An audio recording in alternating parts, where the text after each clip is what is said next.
Merry Wives of Windsor is a command comedic performance by Shakespeare. Queen Elizabeth was so enamored of Falstaff in Henry IV, Part 1 and 2, that she asked Shakespeare to write another play with Falstaff in it. We meet Falstaff and his gang once again. He is broke and trying to find a way to get money, and he decides that he will attempt to woo and seduce Mistress Ford and or Mistress Page. The ladies then decide to have some fun with Falstaff, since he has sent them both letters attempting to woo them, so that they will pretend to give in to his affections in a way to put him in the most embarrassing predicament as possible. They ask him to meet in the woods and to dress up with deer horns on his head, and that they'll come to him there. And they dress up a whole bunch of people in town to look like wood sprites and goblins, and so he's out there in the middle of the woods, and everybody sort of shows up and descends upon him and scares him as this big joke at the end. Falstaff, in the last scene, he ends up saying, "Let the sky rain potatoes." It's just such a ridiculous image that conjures up, that line is always stuck with me whenever I think about that play or Falstaff in general. He's got both of the wives there with him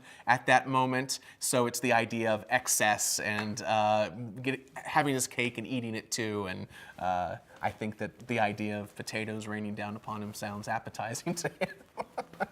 It has a very community feel to it, so I think that's why people tend to land on the 50s frequently when staging it. I think it is most effective when it is Elizabethan. That is not something that we have done with it yet in the two productions that we have staged. I very much want to do a traditional Elizabethan staging of it, because I think that it'll illuminate just how much comedy there is in the piece. Because Shakespeare is so flexible for time periods, you can do a lot of things contemporary as you're just sort of starting out as an organization. A lot of these productions did get staged more contemporary in our early years, and now that we're maturing and our resources are growing, we're able to realize some of the more period-appropriate stagings that weren't financially feasible in our first few years. If you're somebody that enjoys traditional stagings of Shakespeare, you're going to be able to see more of that at CSC as time goes on.